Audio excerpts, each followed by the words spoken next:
আহ, আসসালামু আলাইকুম। তোমাদের সবাইকে সেকেন্ড টাইম ভর্তি যোদ্ধা, পাশাপাশি জাতীয় বিশ্ববিদ্যালয় ভর্তি পরীক্ষা যারা দিবা, তোমাদেরকে আজকের এই ক্লাসে স্বাগত জানাচ্ছি। আজকের এই ক্লাসটা স্পেশালি জাতীয় বিশ্ববিদ্যালয় এবং যারা দ্বিতীয়বার ভর্তি পরীক্ষা দিয়ে একটা পাবলিক বিশ্ববিদ্যালয় জয় করতে চাও, তার জন্য আজকের ক্লাসটা খুবই স্পেশাল, খুবই গুরুত্বপূর্ণ। কারণ আজকের ক্লাসটা হচ্ছে বাংলার A to Z, শুধু বাংলা ফার্স্ট পেপার না, বাংলা সেকেন্ড পেপার শুরু করে একেবারে মুখস্থ পাঠ, কবিতা অংশ, গদ্যাংশ, পদ্যাংশ, গ্রামার পাঠ, সকল অংশকে কিন্তু অন্তর্ভুক্ত করা হয়েছে আজকের এই ক্লাসটাতে। আজকের ক্লাসটা হচ্ছে ম্যারাথন ক্লাস। এটা হচ্ছে ম্যারাথন ক্লাস। তো এই ক্লাসের মধ্যে একটা ইন ডিটেল সবকিছু আমি তোমাকে দেখানোর চেষ্টা করব, যাতে করে তুমি তোমার জাতীয় বিশ্ববিদ্যালয়, কাঙ্ক্ষিত জাতীয় বিশ্ববিদ্যালয়, পাশাপাশি হচ্ছে কাঙ্ক্ষিত সাবজেক্ট এবং সেকেন্ড টাইম যাত্রা যে সুন্দর হয় সেই আলোকে দৃষ্টিপাত রাখছি। তো দ্রুত আমাদের সাথে যুক্ত হবা, আমরা আজ ক্লাস শুরু করবো ভাইয়ারা।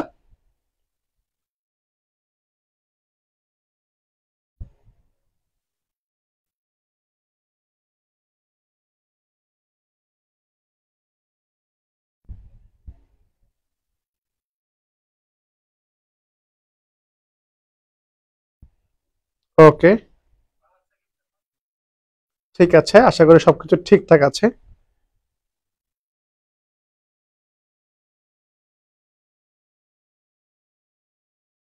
ওকে, হ্যাঁ, ওকে ভাইয়া, তাহলে আমি আমার ক্লাসে ফিরছি। আমি একেবারে তোমার দ্রুত যুক্ত হবা, পাশাপাশি পারলে একটু ক্লাসে শেয়ার দিয়ে দিবা। ক্লাসে শেয়ার দিবে এই কারণ হচ্ছে ক্লাসটা যাতে পরবর্তী সময় নিয়ে করতে পারো। আমি জাস্ট কয়েকটা কোশ্চেন সলভ করাবো এবং সেই কোশ্চেনের আলোকে কয়েকটা প্রশ্ন ব্যাখ্যা দিব, যাতে তোমার কোশ্চেনটা সহজে বুঝতে সহজ হয়। পাশাপাশি হচ্ছে ওই কোশ্চেন রিলেটেড আরো কি কি কোশ্চেন আসতে পারে সেগুলো একটু আলোচনা করবো আমরা। একেবারে শুরু করছি তাহলে আমি এখন। হ্যাঁ ভাইয়া, তাহলে আমি শুরু করছি।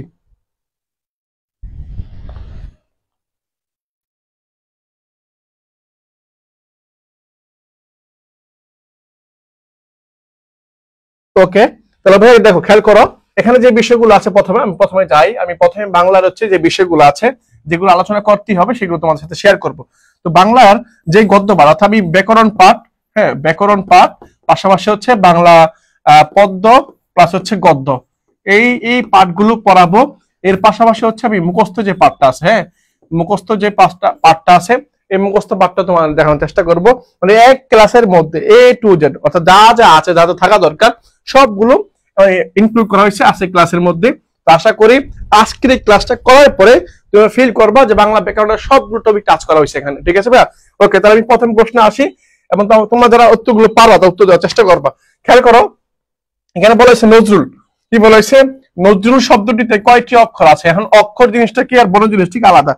অক্ষর জিনিসটা আর বর্ণ জিনিসটা হচ্ছে বা কি, বর্ণ জিনিসটা হচ্ছে আলাদা। অক্ষর জিনিসটা আর বর্ণ জিনিসটা কি ভাইয়া? বর্ণ জিনিসটা হচ্ছে আলাদা।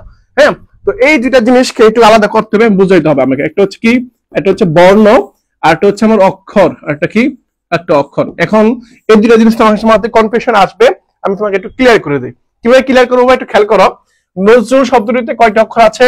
বর্ণ কি জিনিস আর অক্ষর কি জিনিস?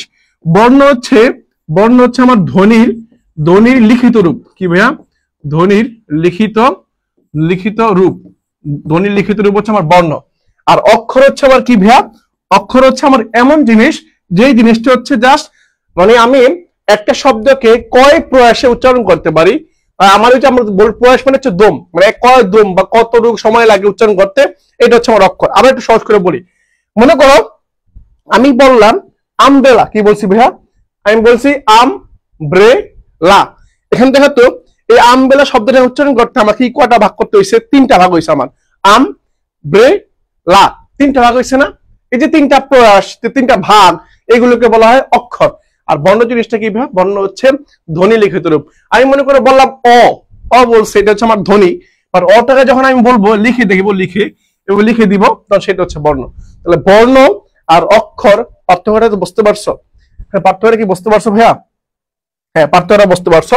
তাহলে আমি এখন যদি একটু ক্লিয়ার করে বলে দিই যে নজরুল শব্দটিতে কয়টা অক্ষর আছে, তাহলে আমি কিভাবে বাই করব? সিস্টেম কি? সিস্টেম হচ্ছে তোমাকে যেই শব্দটা দিবে সেই শব্দটাকে তোমাকে কি করতে হবে? সেই শব্দটাকে তোমাকে আগে বাংলিশে লিখতে হবে। তো নতুন শব্দটাকে আমি বাংলিশে লিখি। বাংলিশ মানে কি? যার মধ্যে বাংলা ইংলিশ মিক্স থাকে। যেমন কি নজরুল লিখবো NAZ, ZRRUL, নজরুল লিখলাম। হ্যাঁ, এভাবে লিখলাম, অথবা তুমি জেড দিয়ে লিখলা বা জে দিয়ে লিখলা, যেটা দিয়ে লেখো না কেন সমস্যা নাই।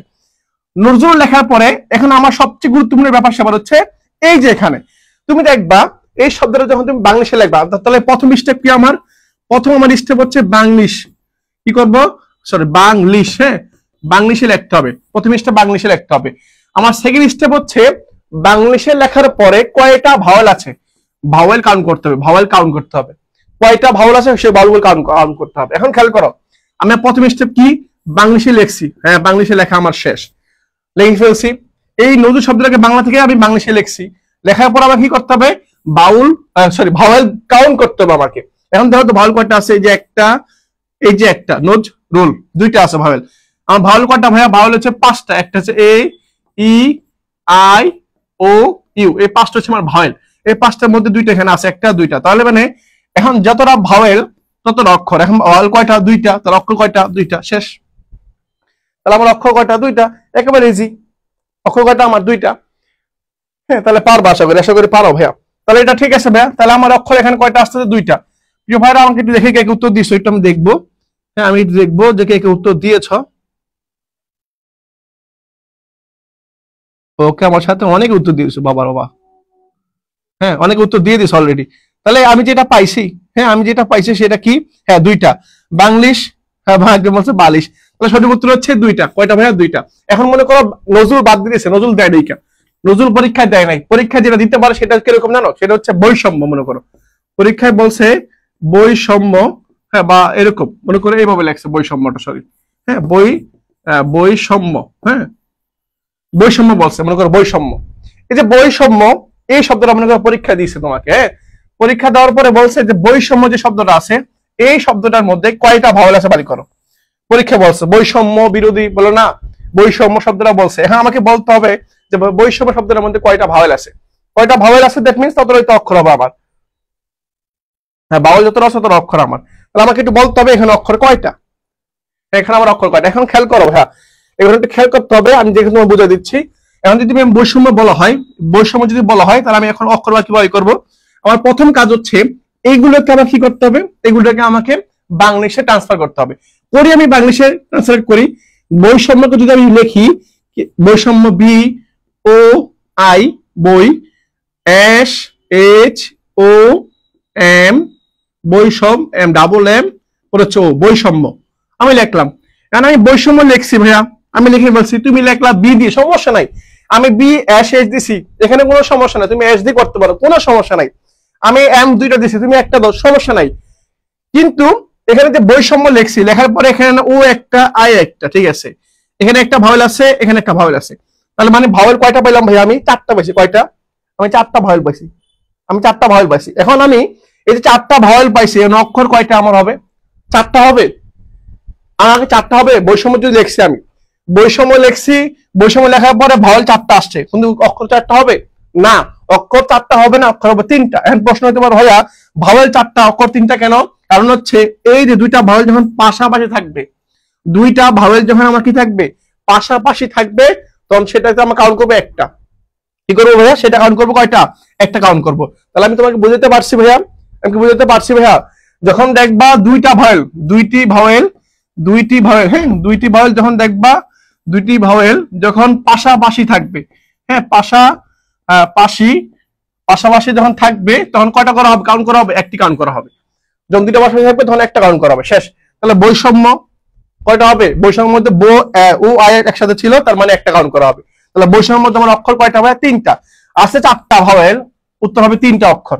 কারণ কি? কারণ হচ্ছে ওই যে বলে দিলাম, কারণ হচ্ছে জাস্ট শুধুমাত্র এই যে এখানে কারণকে দুইটা যখন ভাওয়েল একসাথে থাকবে, তখন সেটাখান থেকে আমরা জাস্ট একটা কাউন্ট করবো। কি করবো? একটা কাউন্ট করবো। প্রিয় ভাইরা, আশা করি এটা ক্লিয়ার হয়ে গেছে, তোমরা পারবা।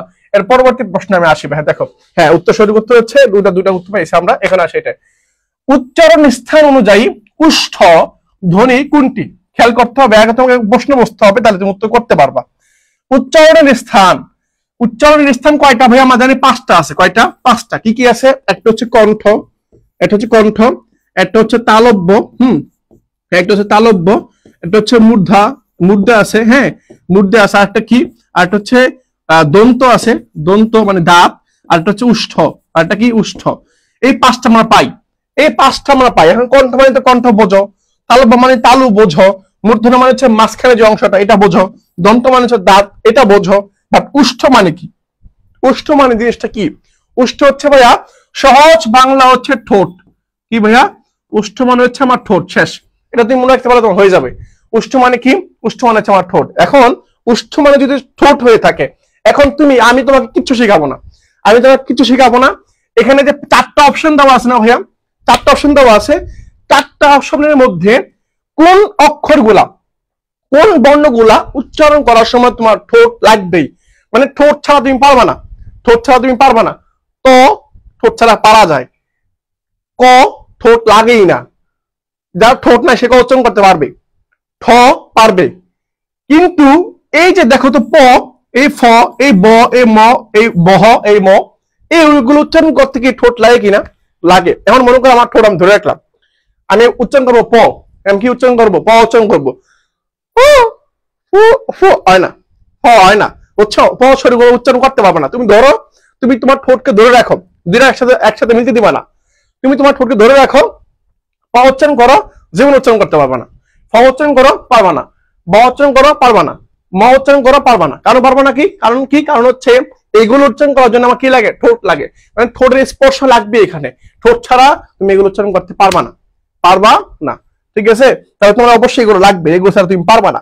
এখন যদি তোমার এগুলো লাগে, তাহলে এগুলো কি পেলাম আমি? এগুলো হচ্ছে আমার উষ্ঠ। উষ্ঠ মানে কি? উষ্ঠ মানে হচ্ছে আমার ঠোঁট। উষ্ঠ মানে কি? ঠোঁট। তাহলে মানে ঠোঁট থেকে এগুলো উচ্চারিত হয়।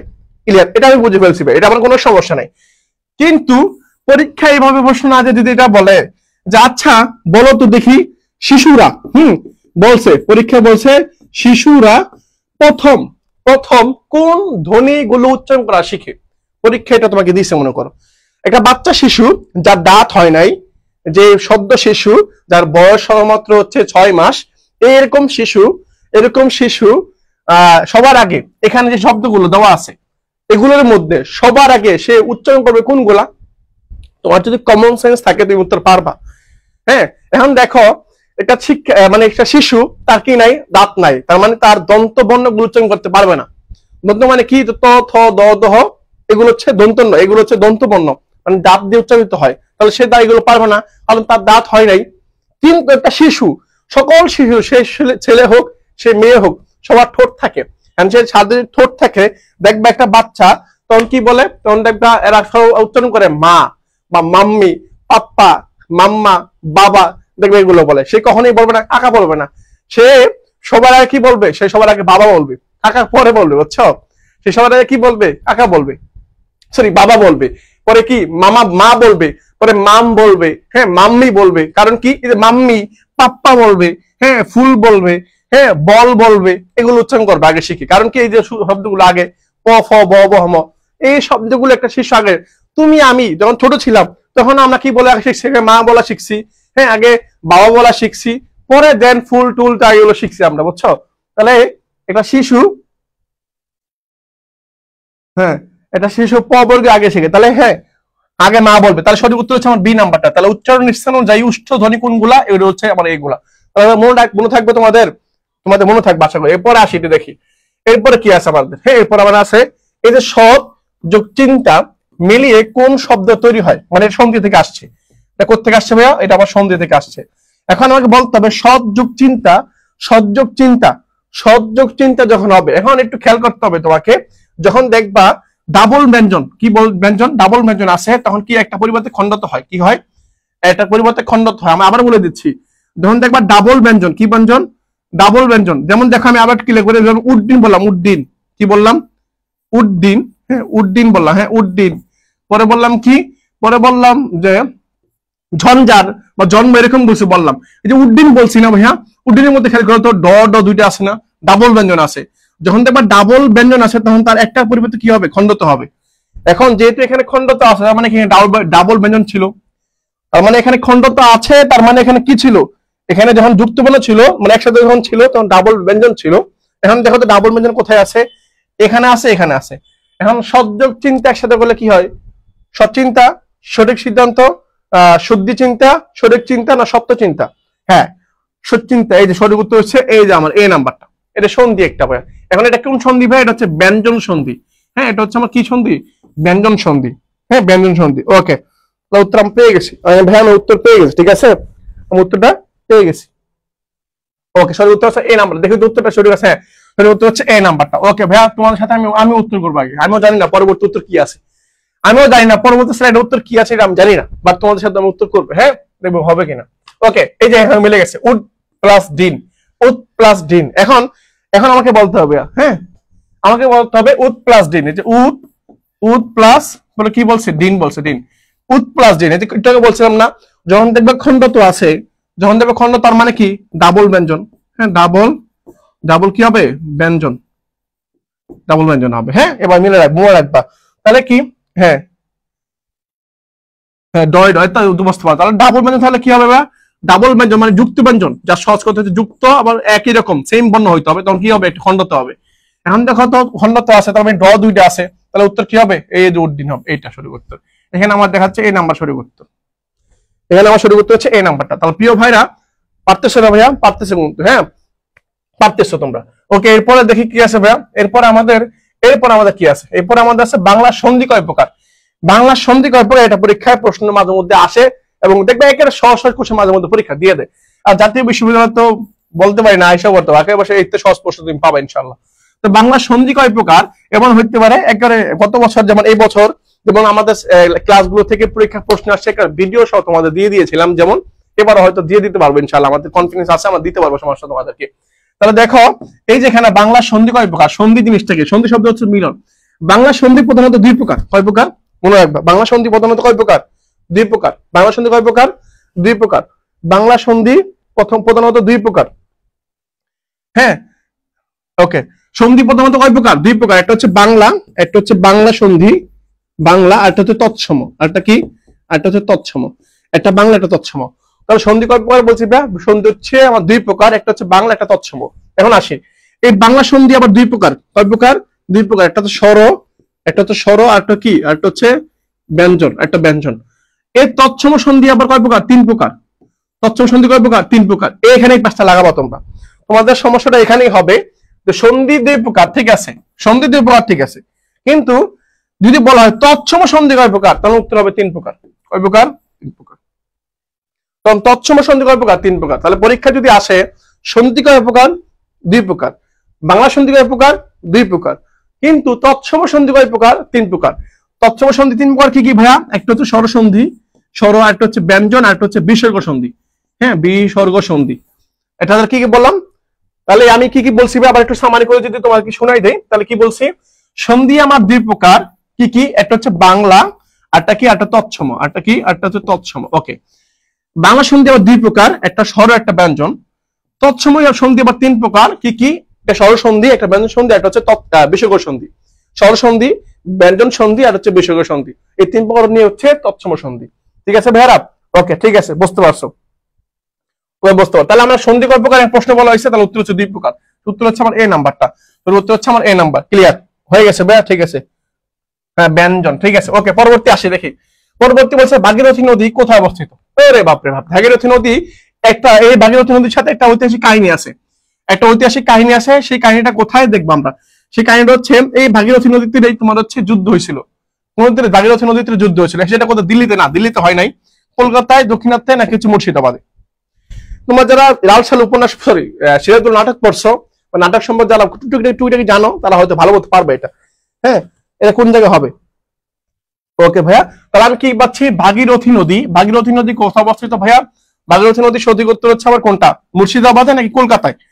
সঠিক মুর্শিদাবাদ, কলকাতা, আমরা দেখবো। হ্যাঁ, সঠিক উত্তর হচ্ছে কলকাতায়। তুমি দেখবা এই যে ভাগীরথী নদীটা আছে, এই নদীর তীরেই পলাশীর প্রান্তর, এইখানে কি হয়েছিল, যুদ্ধ হয়েছিল 1757 খ্রিস্টাব্দে, কত 23শে জুন। হ্যাঁ, 23শে জুন কি হয়েছিল ভাইয়া, 23শে জুন 1757 যুদ্ধ হয়েছিল কোন নদীর তীরে, এই সেই ভাগীরথী নদীর তীরে, এই সেই ভাগীরথী নদীর তীরে। পাশাপাশি পৃথিবীতে আমরা দুটো যুদ্ধ পাই, একটা হচ্ছে পানিপথের, এক নম্বর হচ্ছে কি, এক নম্বর হচ্ছে পানিপথের যুদ্ধ, সরি পথের, ভুলে গেল, পানিপথের যুদ্ধ। কি পাইছি ভাই, এক নম্বরটা কি পেলাম, এক নম্বর হচ্ছে পানিপথের প্রথম যুদ্ধ আর কি, পানিপথের প্রথম যুদ্ধ, এই প্রথম যুদ্ধ যেটা হচ্ছে 1526, কত ভাইয়া, 1526 সালে হয়েছিল। পানিপথের প্রথম যুদ্ধ হয়েছিল 1526 সালে, আর পানিপথের দ্বিতীয় যুদ্ধ হয়েছিল 1556 সালে।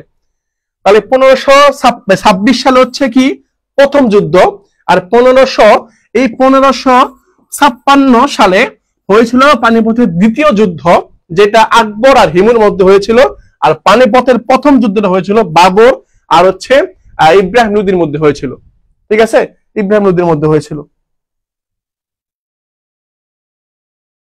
সবাই বলতে মুর্শিদাবাদে বা সঠিক উত্তর হচ্ছে কলকাতায়।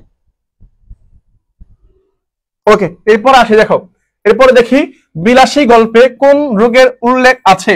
বিলাসী গল্পের মধ্যে কোন রোগের কথা উল্লেখ আছে এটা বলা হয়েছে এখানে, একটু খেয়াল করো। বিলাসী গল্পে কোন রোগের কথা উল্লেখ আছে? ম্যালেরিয়া, যক্ষা, বসন্ত, এই কলেরা, কোন রোগের কথা এখানে উল্লেখ আছে? একটু যদি আলাদা করে স্পেসিফিক করে বলে দিতাম তাহলে হয়তো আরো ভালো মতো বুঝতে পারতাম। বিলাসী গল্পের মধ্যে একটা রোগের কথা বলা আছে যে ম্যালেরিয়া রোগের মধ্যে, মানে ম্যালেরিয়া রোগে আক্রান্ত হয়ে মারা গিয়েছিল। হ্যাঁ, আক্রান্ত হয়ে মারা গিয়েছিল। হ্যাঁ, পানিপথের প্রথম যুদ্ধ 1526, পানিপথের দ্বিতীয় যুদ্ধ হচ্ছে 1556 খ্রিস্টাব্দে। ওকে, এখন আমাকে এটা বলতে হবে ভাইয়া বিলাসী গল্পে কোন রোগের কথা উল্লেখ আছে? হ্যাঁ, ম্যালেরিয়া রোগের কথা উল্লেখ আছে। ম্যালেরিয়া রোগের কথা উল্লেখ আছে। তাহলে দেখবা আবার পরীক্ষা এভাবে আসতে পারে, এই যে বিলাসী গল্প থেকে বর্ষ পরীক্ষা আসতে পারে। হ্যাঁ, পরীক্ষা আসতে পারে এরকম। হ্যাঁ, এই যে দেখো পরীক্ষা আসতে পারে এরকম, তোমার হচ্ছে তোমাকে এরকম হতে পারে যে অপরিচিত গল্পের মধ্যে অপরিচিত গল্পের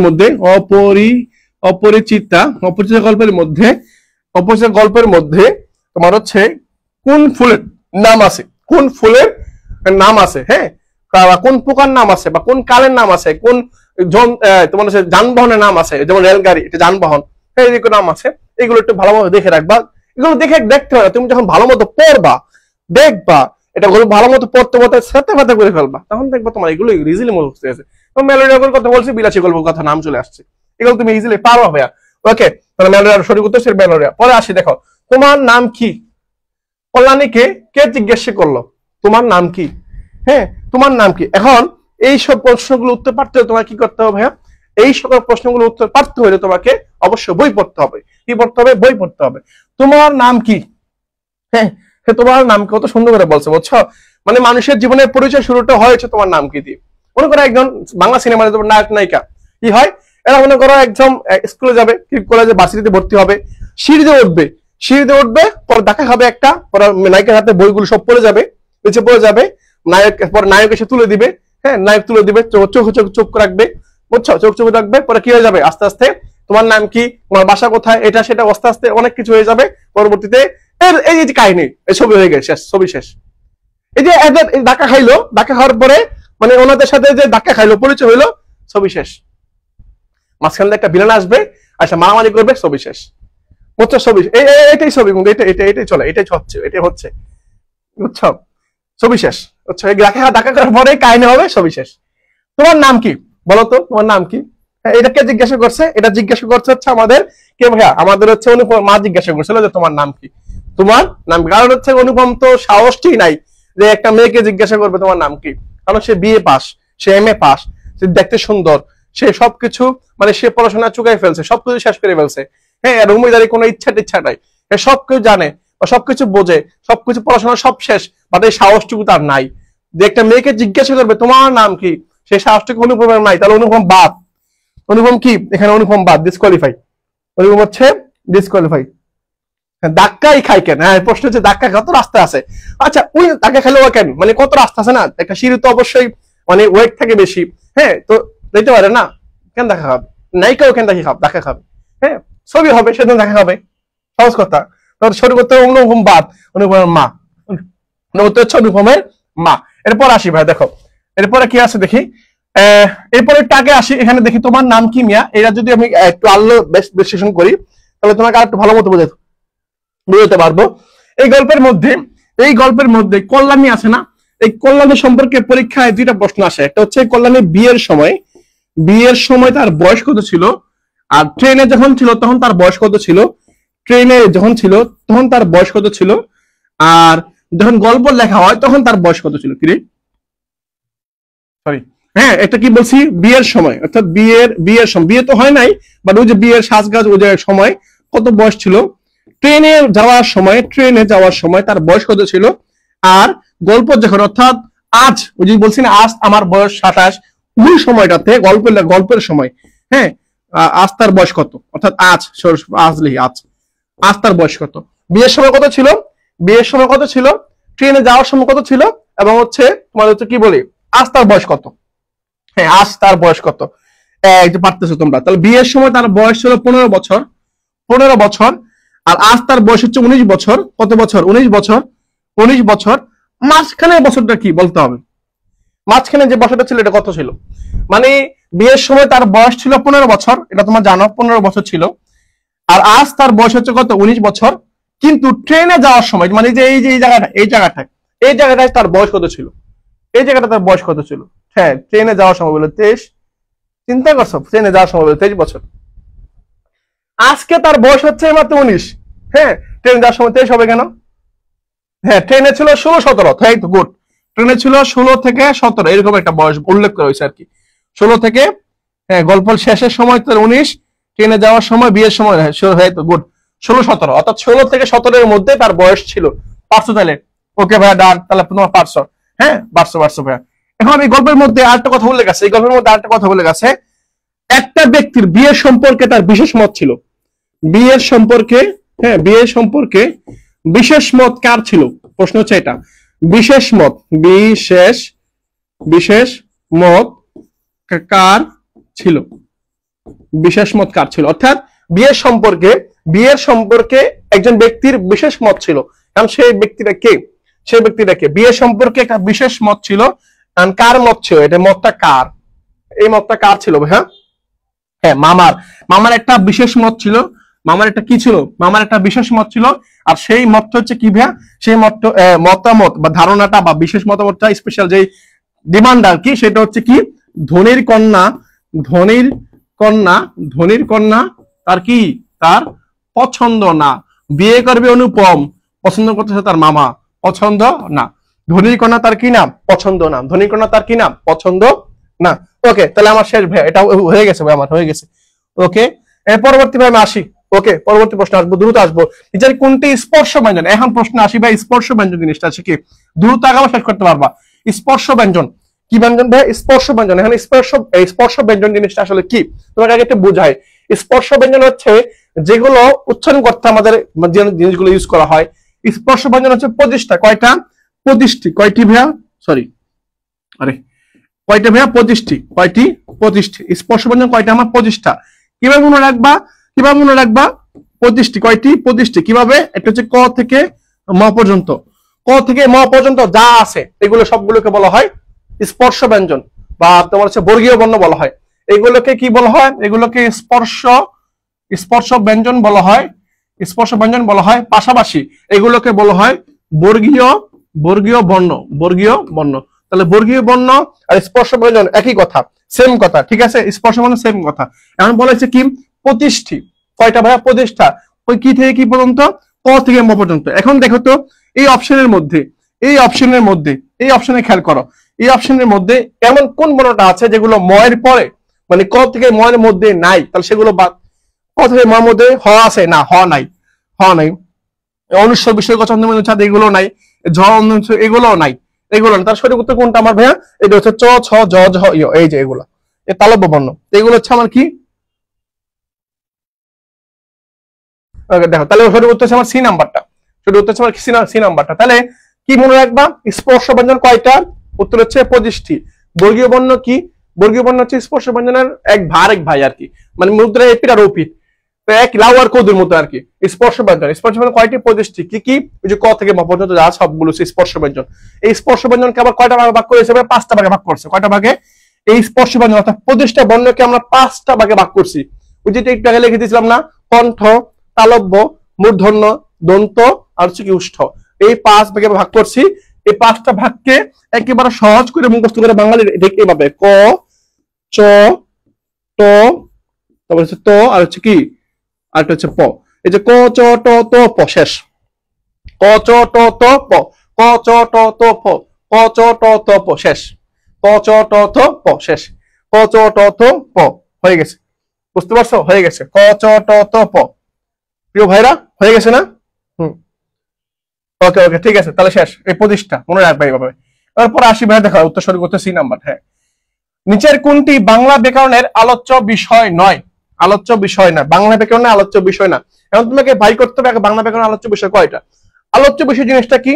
আলোচ্য বিষয় হচ্ছে তোমরা যে বাংলা গদ্য বই বাংলা পড়ছো না, বাংলা বই পড়ছো না, বাংলা বইয়ের মধ্যে যা আছে ওগুলো হচ্ছে বাংলা বইয়ের আলোচ্য বিষয়। বুঝতে পারছো? ঠিক একই ভাবে বাংলা ব্যাকরণের মধ্যে যা আছে ওগুলো হচ্ছে বাংলা ব্যাকরণের আলোচ্য বিষয়। কি কি আছে ভাইয়া? বাংলা ব্যাকরণের আলোচ্য বিষয় চারটা, মানে আমরা ধরি আর কি চারটা। বাংলা ব্যাকরণের আলোচ্য বিষয় কয়টা? আমার চারটা। কয়টা? চারটা। এই চারটা আলোচ্য বিষয়, এই চারটা আলোচ্য বিষয়ের মধ্যে কি কি আছে? আলোচ্য বিষয় নয় বলছে, মানে কোনটা নয়? আলোচ্য বিষয় কয়টা? চারটা। এই চারটা অনেক ভাবে মুখস্থ করা যায়, অনেক ভাবে মুখস্থ করা যায়। আমরা ছোটবেলায় মুখস্থ করেছি অপরাধ দিয়ে। এই অপরাধ, অপরাধ। হ্যাঁ, তুমি এটা বলতে তোমার মিলাইতে গেলে মিলবে না। কারণ কি? এই চারটার নামে আলাদা আলাদা আবার নাম আছে, আলাদা আলাদা কি ভিন্ন নাম আছে। কারণ যদি আমি বলি অতে হচ্ছে অর্থ, অতে কি? অতে অর্থ। পতে হচ্ছে পদক্রম, পদক্রম। রতে হচ্ছে আমার রূপতত্ত্ব, কি? রূপতত্ত্ব। আর ধতে হচ্ছে আমার কি? ধ্বনি। ততে হচ্ছে আমার কি? ধ্বনি। শেষ, ধ্বনি। তাহলে সব হয়ে গেছে। রতে হচ্ছে আমার ধ্বনি, অর্থ, পদক্রম আর রূপতত্ত্ব। এখন তুমি বললা ভাই রে ভাই, হ্যাঁ তোমার হচ্ছে এই রূপতত্ত্ব তো নাম শুনি নাই। এই রূপতত্ত্বের এক নাম হচ্ছে শব্দতত্ত্ব। কি তত্ত্ব ভাইয়া? শব্দ তত্ত্ব। ওকে।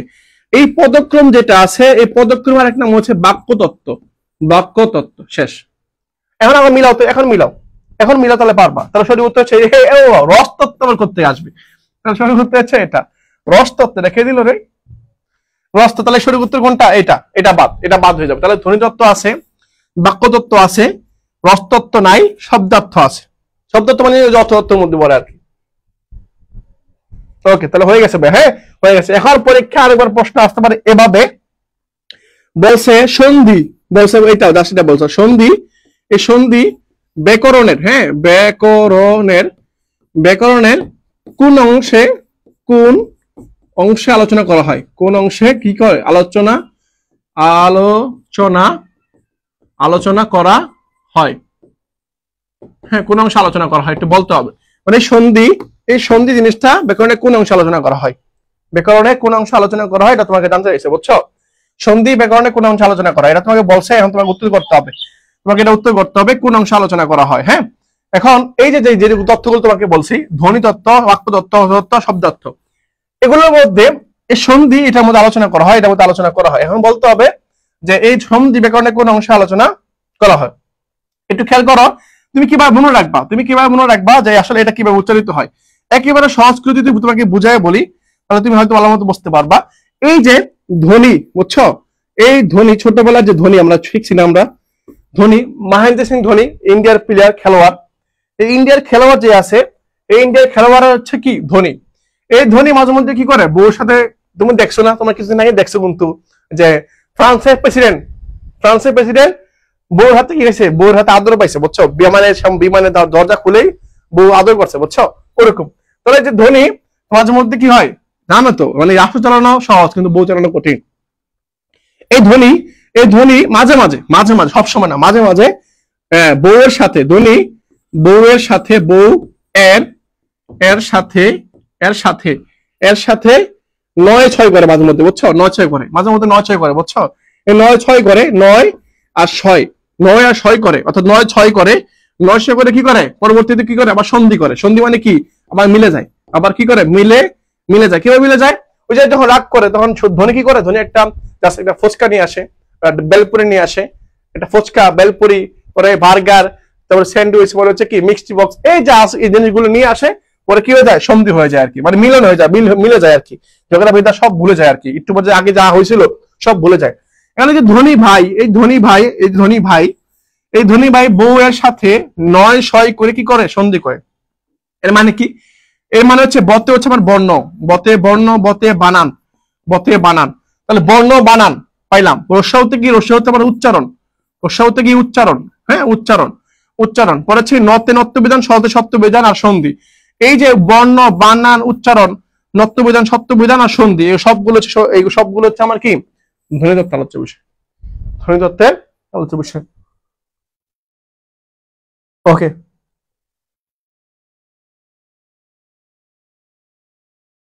তারপর খেয়ে আবার ক্যামেরার দিকে চেয়েছে হাসে। ধরে বসো তোমরা, তোমরাও চালাক কম না। ওকে, তাহলে এটা শেষ ভাইয়া। ওকে, পরবর্তী প্রশ্ন আসি। বাংলা ভাষার প্রথম ইংরেজি ব্যাকরণ কে রচনা করেন? হ্যাঁ, প্রথম ইংরেজি ভাষার ব্যাকরণ রচনা করেন কে? আবার বোঝো, তুমি প্রশ্নটা বোঝো। বাংলা ভাষার প্রথম ইংরেজি কি ভাইয়া? প্রথম ইংরেজি ব্যাকরণ গ্রন্থ কে রচনা করেন? মানে বাংলা ব্যাকরণ রচনা করছে ইংরেজিতে, কিসে? ইংরেজি রচনা করছেন, তা আবার প্রথমে। পরে রচনা করছেন অনেকে করছেন, বাট প্রথম কে করছেন প্রশ্ন করা হয়েছে এটা। মনে রাখবা 1778 সালে, 1778 সালে উইলিয়াম হোস্টিং, উইলিয়াম হোস্টিং তোমার হচ্ছে হোস্টিং, এই উইলিয়াম হোস্টিং এর অনুরোধে তোমার হচ্ছে নাথালিয়ান ব্রাসি হেলহেড, যেটাকে আমরা সঠিক সংক্ষেপে বলি এনবি হেলহেড, এই Nathaniel Brassey Halhed, NB Halhed, এই ভদ্রলোক 1778 সালে বাংলা ব্যাকরণকে ইংরেজি ভাষা কি করেন? রচনা করেন। ইংরেজি ভাষায় রচনা করেন। এটা 1700 কত সালে? 78 সালে, 1778 সালে রচনা করেন। একটু খেয়াল করো, উইলিয়াম হোস্টিং এর অনুরোধে, হ্যাঁ লিখে দিচ্ছি, অনুরোধে, ঠিক আছে, অনুরোধে কি করেন? রচনা করেন। তো ন্যাথানিয়াল ব্রাসি হেলহেড এই ব্যক্তি কি করেন? রচনা করেন। সেজন্য ওনাকে বলা হয় বাংলা ব্যাকরণের পথিকৃৎ বা অগ্রদূত। কি বলা হয়?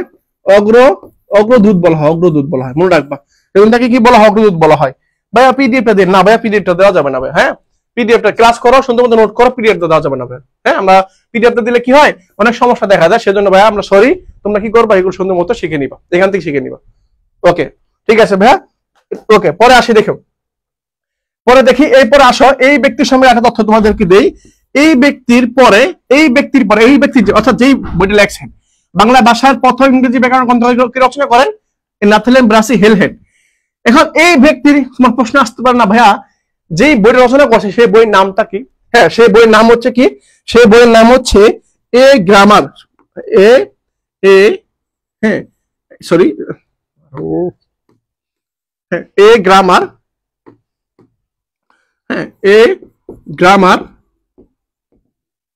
গ্রামার অফ দি বেঙ্গল, হ্যাঁ, BANGAL, বেঙ্গল ল্যাঙ্গুয়েজ, এই বইয়ের নাম হচ্ছে স্যার এইটা। কি বলছি? A grammar of the Bengal language, এটা হচ্ছে তার বইয়ের নাম। এটা কি তার বইয়ের নাম? তাহলে আমি নাথানিয়াল ব্রাসি হেলহেড সম্পর্কে কি তথ্য দিলাম তোমাকে? উনি যে ব্যাকরণ রচনা করেন এটা হচ্ছে 1778 সালে। উনি যে রচনা করেন বাংলা ব্যাকরণটা ইংরেজি ভাষায় রচনা করেন নাথানিয়াল ব্রাসি হেলহেড। এই ব্যক্তি তার অনুরোধে করছে, উইলিয়াম হোস্টিং এর অনুরোধে করছে। ওনার নাম হচ্ছে নাথানিয়াল ব্রাসি হেলহেড, আর ওনাকে বলা হয় বাংলা ব্যাকরণের অগ্রদূত। এর পাশাপাশি ওনার যে বইটা রচনা করছেন, যে বইটার কথা বলতেছি আমরা এখন, সেই বইয়ের নাম হচ্ছে grammar of the Bengal language, ঠিক আছে ভাইয়া? ওকে, ওইটা শেষ। এরপরে কি বলছি? এরপর আমরা পাবো পরবর্তী প্রশ্ন আমরা পাবো। তাহলে সঠিক উত্তর আমরা দেখি। সঠিক উত্তর কি? সঠিক উত্তর হচ্ছে ডি নাম্বারটা, নাথানিয়াল ব্রাসি হেলহেড। হ্যাঁ, হেলহেড। ওকে, ঠিক আছে, পেরে ফেলছো। তাহলে পরবর্তী প্রশ্ন কি? আমার নিচের কোনটি ভিন্নাত্মক শব্দ? ওরে বাপরে বাপ, সব বাগদারা থেকে আসছে। নিচের কোনটা ভিন্নাত্মক শব্দ? হ্যাঁ, নিচের কোনটা ভিন্নাত্মক শব্দ সেটা আমরা একটু দেখি। ভিন্নাত্মক মানে কি? ভিন্নাত্মক জিনিসটাকে তোমাকে পারতে হলে তোমাকে এমন ভাবে শিখতে হবে বাকি তিনটা তোমার জানতে হবে। অর্থাৎ যে অপশনগুলো দেওয়া আছে এই অপশনগুলো অর্থ তোমার জানতে হবে।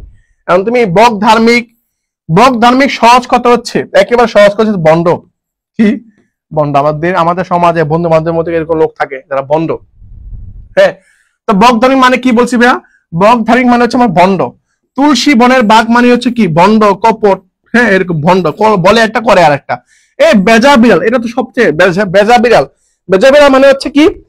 আমাদের যেমন আমাদের প্রত্যেকটা পরিবারে দেখবা ছোট সন্তান যারা কি থাকে, এরা থাকে বেজা বিড়ালের মতো, চুপচাপ থাকবে। যখন দেখবে এটা পিছু ফেলে ফেলবে, এটা নিয়ে চলে যাবে চুপচাপ। যেমন আমার একটা ছোট ভাই আছে, ওই ছোট ভাই তোমার হচ্ছে যখন দেখবে, মানে আমরা যখন আমরা ছিলাম, যখন আমি ইন্টারমিডিয়েটে পড়তাম, তখন ছোট, তখন বাবা কিছু নিয়ে আসলে মানে ও কি করতো, মানে ও সবসময় পড়ার সময় অসুস্থ থাকবে, স্কুলে যাওয়ার সময় অসুস্থ থাকবে, মানে পড়া ভালো লাগবে না, স্কুলে যাওয়ার সময় পড়বে না। কিন্তু যখন বাবা খাবার নিয়ে আসবে বা কিছু নিয়ে আসবে, অসুস্থ ভালো হয়ে যায়। অসুস্থ কি হয়ে যায়? ভালো হয়ে যায়, সুস্থ হয়ে যায়। তখন মানে কখনো আর অসুস্থ থাকে না, তখন সমস্যা থাকে না, তখন পা ব্যথা থাকে না, মাথা ব্যথা থাকে না, শরীর ভালো লাগে না, জ্বর থাকে না, কিচ্ছু থাকে না, তখন শরীর সুস্থ হয়ে যায়। তাহলে এগুলোকে ভেদা বিড়াল বলে আর কি, বন্ধ আর কি। তাহলে তাহলে দেখো এটা অর্থ বন্ধ, এটা অর্থ বন্ধ, এটা অর্থ ভণ্ড, তাহলে ভিন্ন অর্থ কোনটা ভাইয়া? সি নাম্বার, সচ্চরিত্রবান। সচ্চরিত্রবান। তবে বক ধার্মিক, তুলসী বনের ভাগ, আর হচ্ছে কি বেজা বিড়াল, এগুলো সবগুলো অর্থ হচ্ছে ভণ্ড, কপটতা বা ভণ্ডামি। হ্যাঁ, বন্ড তিনটা, একটা সৎ, এই তো গুড। তাহলে এই যে বন্ড বন্ড বন্ড, এটা হচ্ছে সৎ, সৎ চরিত্রবান, ঠিক আছে। ওকে, এটা ডান হয়ে গেছে ভাই। পরবর্তী প্রশ্ন আসে ভাই, দেখো খেয়াল করো। গৌড়ীয় ব্যাকরণ কে রচনা করেন? গৌড়ীয় ব্যাকরণ কে রচনা করেন? গৌড়ীয় ব্যাকরণ হচ্ছে আমাদের সবারই প্রিয় রাজা রামমোহন রায়, যিনি হচ্ছেন সদিতা প্রথা বিলুপ্তকারীর মধ্যে একজন। এই দেখো গৌড়ী ব্যাকরণ, এই গৌড়ী ব্যাকরণটা ইংরেজি ভাষায় লেখা হয়েছে। এই গৌড়ী ব্যাকরণটা ইংরেজি ভাষায়, হ্যাঁ, এই গৌড়ী ব্যাকরণটা ইংরেজি ভাষায় লেখা হয়েছে, বুঝছো? তো কে কে করছেন ভাই? সে হচ্ছে রাজা রামমোহন রায়। কে করছেন? রাজা রামমোহন রায়। মনে রাখবা, গৌড়ী ব্যাকরণ, গৌড়ী ব্যাকরণ কে করছেন ভাই? রাজা রামমোহন রায় করছেন, ঠিক আছে, রাজা রামমোহন রায়। ওকে, ঠিক আছে। পরবর্তী আসি, দেখি পরবর্তী কি আছে, দেখি পরবর্তী এটা। উপসংহার শব্দটিতে কতটি উপসর্গ আছে? উপসংহার, উপসংহার এই শব্দটার মধ্যে কতটা উপসর্গ আছে? এখন উপসর্গ হচ্ছে দুই ধরনের, এটা বাংলা, একটা তৎসম। বাংলা উপসর্গ কয়টা ভাইয়া? বাংলা উপসর্গ হচ্ছে আমার 21টা। কয়টা? 21টা। আর তৎসম উপসর্গ হচ্ছে আমার কয়টা? তৎসম হচ্ছে আমার 20টা। কয়টা? 20টা। তৎসম হচ্ছে 20টা, বাংলা হচ্ছে 21টা। মনে রাখবা, বাঙালিরা সবসময় বেশি বেশি চায়, বেশি বেশি করে, বেশি বেশি খায়, মানে এখানেও বেশি তৎসম। হ্যাঁ, এখন আসি, কি বলছে? উপসংহার শব্দটার মধ্যে কয়টা আমার অক্ষর আছে, এগুলো বাই করতে হবে, তাই তো? উপসংহার, খেয়াল করো তো, উপসংহার যদি ভেঙে লিখি, আগে তোমাকে ভেঙে লিখতে হবে। দেখো উপসংহার, উপসংহার শব্দটা যদি এই সংহার, এই সংহার শব্দটা ভেঙে লিখলে হয় সমযোগ হার, সমযোগ হার, সমযোগ হার। উপ একটা উপসর্গ, জানো উপ, হ্যাঁ, উপ একটা উপসর্গ, এই সময় একটা উপসর্গ, তো উপ একটা উপসর্গ, সময় একটা উপসর্গ। কয়টা পাইলাম? দুইটা পাইলাম। হার শব্দটা হচ্ছে মূল শব্দ, মূল শব্দ। তাহলে এখানে আমার দুইটা উপসর্গ, কয়টা? দুইটা, উপ একটা, সময় একটা, উপ একটা, সময় একটা। তাহলে শুরু করতে হচ্ছে বি নাম্বারটা দুইটি, বি নাম্বারটা দুইটা। পারবা না? পারবা। ওকে, পরবর্তী আসি, দেখি পরবর্তী হচ্ছে তরকারি বিক্রি আগে মাসি পিসিরা কি করতো? ওরে বাপরে, মাসি পিসি থেকে আসছে। হ্যাঁ, মাসি, মাসি আর পিসি থেকে আসছে, পিসি। মায়ের বোন, মায়ের বোন মাসি, বাবার বোন পিসি। মায়ের বোন মাসি, বাবার বোন পিসি, মাসি আর পিসি। তরকারি বিক্রির আগে মাসি পিসিরা কি করতেন বা কি করতেন? ওনারা কি করতো? ওনারা করতে কি? ওনারা হচ্ছে ডালের বড়ি বিক্রি করতো, ডালের বড়ি, ডালের বড়ি বিক্রি করতো। তোমরা দেখবা মাসি পিসি গল্পের মধ্যে সবচেয়ে ইন্টারেস্টিং যে পয়েন্টটা, ইন্টারেস্টিং যে পয়েন্টটা তোমার হচ্ছে এইরকম প্রশ্ন আসে যে আল্লাহদির, এই যে আল্লাহদি যেটা আছে, আল্লাহদি, হ্যাঁ আল্লাহদি, এই আল্লাহদির তোমার হচ্ছে আল্লাহদির পরনে, আল্লাহদির পরনে কোন রঙের কাপড় ছিল? কোন রঙের? প্রশ্ন এটা আসে, আল্লাহদির পরনে কোন রঙের কাপড় ছিল? কোন রঙের কাপড় ছিল? হ্যাঁ, বা কোন বেলায় পুকুরে সবচেয়ে ভাটা পড়ে? কোন বেলায়? হ্যাঁ, কোন বেলায় ভাটা পড়ে?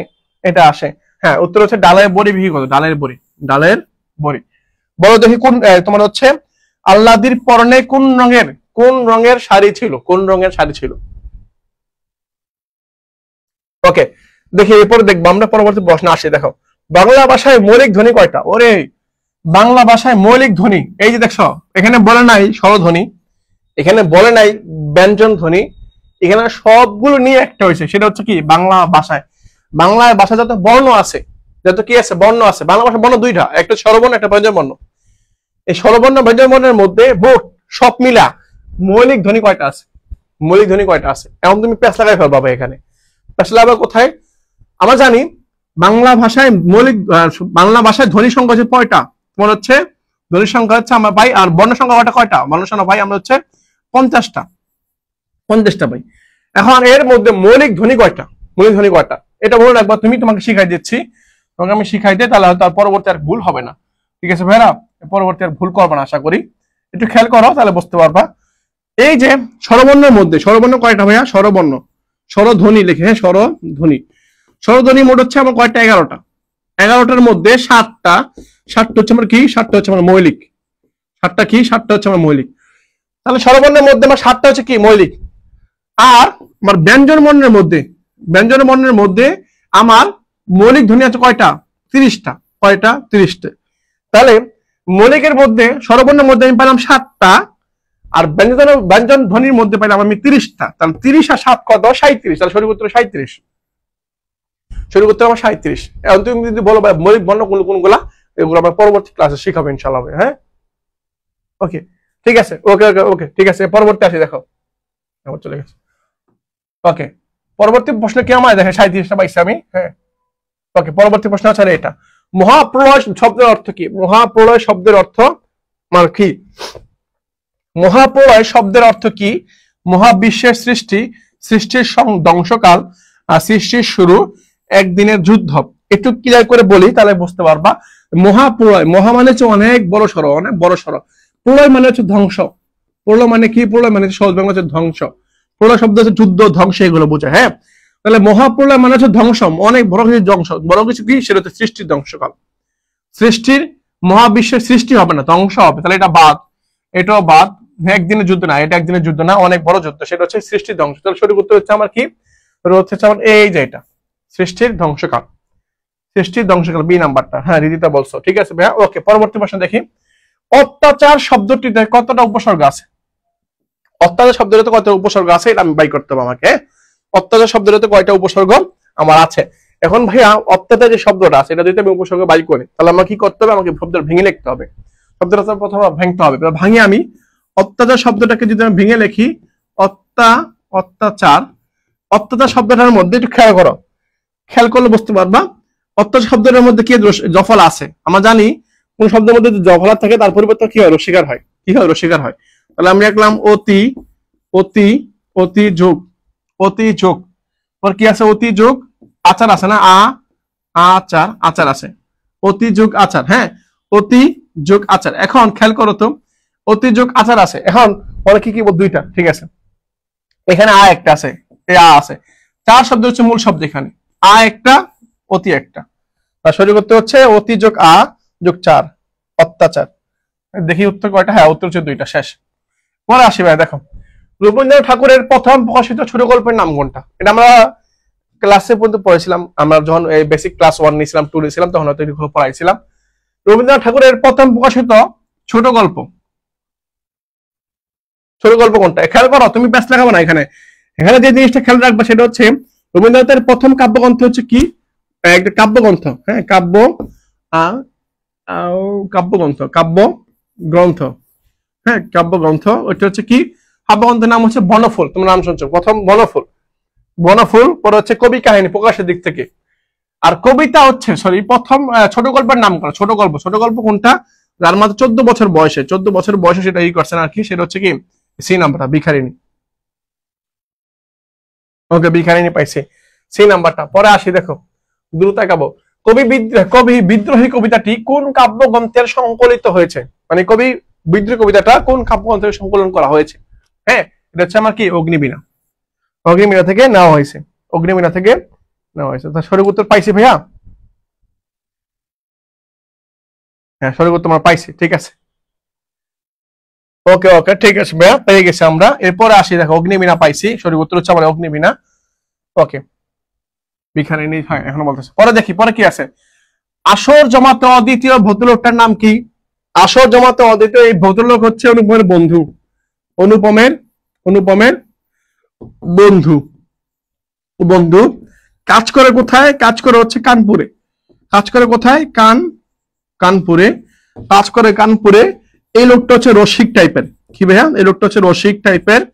এই লোকটা হচ্ছে রসিক টাইপের, পাশাপাশি আসর জমাতে অদ্বিতীয়। আসর জমায়। হ্যাঁ, আসর জমাতে অদ্বিতীয়। এ হচ্ছে অনুপমের বন্ধু, আসর জমাতে অদ্বিতীয়। বিয়ের খবরটা কে দিয়েছিল? এই ব্যক্তি দিয়েছিল। আর এই ব্যক্তির নাম হচ্ছে আমার হরিশ। এই ব্যক্তির নাম কি? হরিশ। হ্যাঁ, এই ব্যক্তির নাম হচ্ছে আমার হরিশ। তাহলে হরিশ কাজ করে কোথায়? কানপুরে। কাজ করে কিন্তু ঘুরতে আসছে কোথায়? কলকাতায়। ঘুরতে আসছে কোথায়? কলকাতায় আসছে।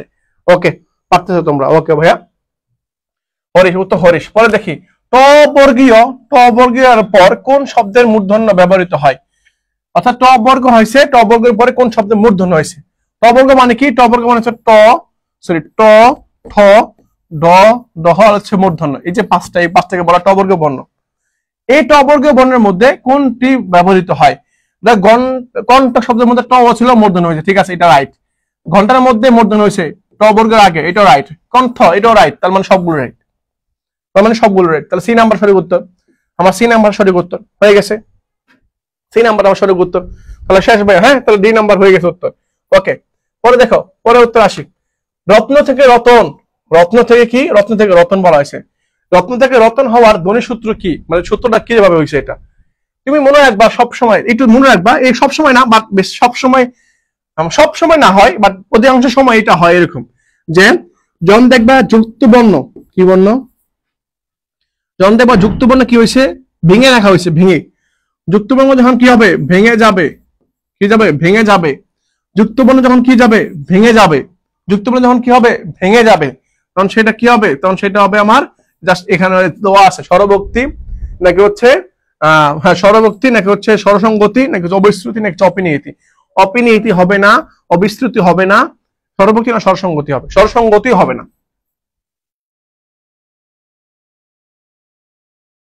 বলো স্বরভক্তি, সরি ভক্তি না। হ্যাঁ দেখো আমাকে উত্তর বলো, দেখি উত্তর কি হবে। হ্যাঁ সব, একজন বলছে ডি নাম্বার, একজন বলছে বি নাম্বার। ভাইয়া রত্ন থেকে রতন, একটু খেয়াল করতে হবে। এখন যেখানে পেশটা লাগবে, যেখানে পেশটা লাগবে সেখানে হচ্ছে এখানে দেখো, রত্ন থেকে রতন মানে মাঝখান থেকে মাঝখানে আসছে। মধ্য সরগম যেটা আর কি, মধ্য সরগম আর এক নাম আছে স্বরভক্তির আর স্বরসংগতি। এই তো একদম স্বরসংগতি বলতেছে, এখানে বলতে স্বরসংগতি। স্বরসংগতি কেন হবে, দেখো উত্তরটা বলে দিচ্ছে এখানে, উত্তর সুন্দর মতো দেওয়া আছে এখানে। কেন এটা স্বরসংগতি হবে না, স্বরভক্তি হবে। স্বরভক্তি জিনিসটা হচ্ছে কি, স্বরভক্তি দ্যাট মিনস মধ্য সরাগম, মধ্যা মধ্যা সরাগম, সরাগম শেষ। মধ্য সরাগম মানে কি, মধ্য সরাগম আরেক নাম হচ্ছে স্বরভক্তি, শেষ। মধ্য সরাগম আরেক নাম হচ্ছে কি, স্বরভক্তি। স্বরভক্তি আরেক নাম হচ্ছে মধ্য সরাগম, শেষ। স্বরসংগতি হবে কেন, স্বরসংগতি কেন হবে? হ্যাঁ ওগুলো ক্লাস আরেকবার পড়াবো আমি, সমস্যা নেই, ওগুলো ক্লাস পড়াবো আর কি, এখন আলোচনা করতে বিশ্বাস করতে পারবো না ভাই আমি। যোগু আল্লাহকে কি পোড়া ছেঁকা দিয়েছিল, ওরে ছেঁকা দিয়েছিল রে, ছেঁকা, এটা ছেঁকা, কিন্তু ছেঁকা ওই ছেঁকা নাই, মানে ছেঁকা আর কি, ওই ছেঁকা আর কি।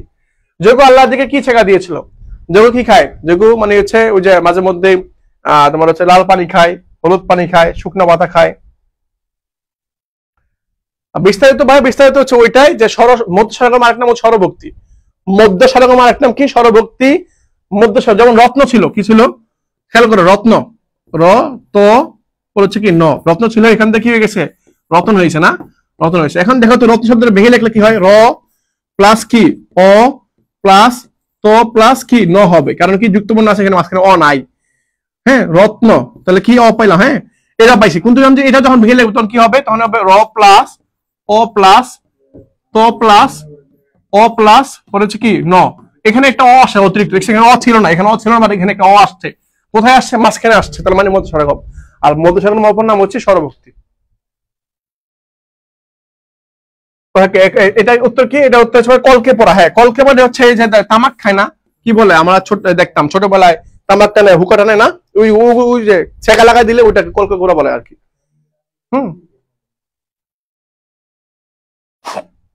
উত্তর হচ্ছে ডি নাম্বারটা, উত্তর হচ্ছে আমার ডি নাম্বার। ওকে ভাই ঠিক আছে, পরবর্তী আসে দেখো, নিচের কোনটি বাংলা ভাষার যৌগিক যৌগিক স্বরধ্বনি, কোনটা বাংলা ভাষায় যৌগিক স্বরধ্বনি, অ অ আই আর এ।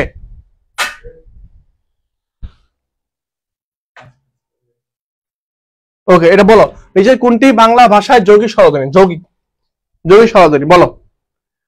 কলকে পড়া, ঠিক আছে হ্যাঁ, তাসফিয়া বলছে কলকে পড়া। নিচের কোনটি বাংলা ভাষার যৌগিক স্বরধ্বনি, যৌগিক স্বরধ্বনি কোনটা, অ একটা, ও একটা, আ একটা, নাকি অ একটা। দেখবা আই যেটা আছে, অ আছে। যৌগিক মানে কি, যৌগিক মানে হচ্ছে যেটা ভেঙে লেখা যায়, আলাদা করা যায়।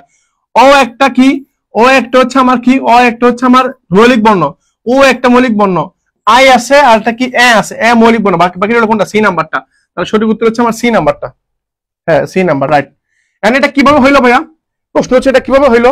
তুমি দেখবা মৌলিক স্বরবর্ণ কয়টা, 7টা, মৌলিক স্বরবর্ণ কয়টা, 7টা, তার মধ্যে এই 3টা আছে, এই যে এখানে 2টা, এখানে 2টা, এখানে 2টা, আর এখানে একটা, বাকি এটা নাই, এটা হচ্ছে যৌগিক স্বরধ্বনি আই। যেমন কি যাই বললাম, যাই বললাম না, যাই মধ্যে কি আছে, আই আছে, দেখছো আই আছে, এর যৌগিক, এই যে আই আছে এখানে, আই এটা হচ্ছে যৌগিক। অযোগ আই, এই তো গুড, সাবাস। মূর্ধন্য শব্দ ব্যবহারের নিয়মে অধিসৎ শব্দটি কোন নিয়মে আয়তায় আসে? অধিসৎ, অধিসৎ রসিকার দেখছো এখানে রসিকার আছে, রসিকার তাহলে মূর্ধন্য হয়। তাহলে সঠিক উত্তর কোনটা হচ্ছে? ইকারান্ত উকারান্ত উপসর্গের পরে। মনে রাখবা, যেমন এটা তোমাকে এটা বাদ, এটা দেখাইলাম না, আমি উদাহরণ দিয়ে বুঝালে তার সহজ ভালো মতো বুঝতে পারবা। যেমন মনে করো আমি বলছি আবিষ্কার, খেয়াল করো, আবিষ্কার, আবিষ্কার আর হচ্ছে পুরস্কার, আবিষ্কার আর হচ্ছে কি পুরস্কার। এখন ভাইয়ারা একটু খেয়াল করো, তাহলে বুঝতে পারো এটা এটা বাদ, এটা পরে তুমি কিছু বলবা না, এই প্রশ্ন তুমি বললে তুমি কিছু বুঝতে পারবা না। এটা খেয়াল করো, এটা খেয়াল করো, এটা খেয়াল করো। কি বলছি ভাইয়া? আমি বলছি পুরস্কার আর আবিষ্কার। আবিষ্কারের মধ্যে খেয়াল করো, আবিষ্কারের মধ্যে এখানে কি আছে? মূর্ধন্য ষ আছে। আর পুরস্কারের মধ্যে এখানে আছে দন্ত স। দুইটা বানানে সঠিক, দুইটা বানানে কি সঠিক, কিন্তু প্রশ্ন হয়েছে এখানে দন্ত স কেন আর এখানে মূর্ধন্য স কেন? যখন তুমি এটার উত্তর পেয়ে যাবা তখন এই প্রশ্ন পড়া লাগবে। এই প্রশ্ন মানে হচ্ছে ওইটা, এই প্রশ্ন মানে হচ্ছে ওইটা। ওকে, এখন খেয়াল করো, তাহলে পুরস্কার আর আবিষ্কারের মধ্যে তফাৎটা কোথায়? তফাৎটা হচ্ছে এখানে যখন দেখবা মূর্ধন্য স আছে, মূর্ধন্য স আগে যখন দেখবো রসিকার আছে, কি আছে? কোন দেখো কোনো স এর আগে যদি দেখো রসিকার আছে, মানে এর আগের শব্দটাতে, এই আগের শব্দটাতে যদি রসিকার থেকে আগের শব্দটাতে, মানে আগেরটা আগে থাকলে হবে না, মানে জাস্ট এর আগেরটা, জাস্ট ইমিডিয়েট যেটা, ইমিডিয়েট সিনিয়র যেটা, ওইটা, হ্যাঁ ওইটার সাথে যখন থাকবে রসিকার বা রসুকার, তখন সেটা কি হবে? তখন সেই শটা হবে মূর্ধন্য স, সেই শটা কি হবে? মূর্ধন্য স। কিন্তু কিন্তু পুরস্কারের মধ্যে খেয়াল করো তো, পুরস্কারের মধ্যে এখানে দন্ত স হইছে, দন্ত সর পিছনে কারণ কি? কারণ হচ্ছে এর আগে যে র আছে, এই র এর সাথে রসিকারও নাই, রসুকারও নাই, দ্যাট মিনস এখানে দন্ত স হবে। আরেকটু উদাহরণ দিয়ে বুঝাই, তাহলে আরো ভালো মতো। যেমন বললাম তস্কর, কি বলছি? তস্কর, তস্কর মানে হচ্ছে চোর। এই তস্কর শব্দের মধ্যে কি হয়েছে? দন্ত স হয়েছে। কি হয়েছে? দন্ত স হয়েছে। দন্ত স এর পিছনে কারণটা কি? কারণ হচ্ছে এই স এর আগে কোনো কি নাই? রসিকার না, রসুকার নাই, যে কারণে এখানে দন্ত স হয়েছে।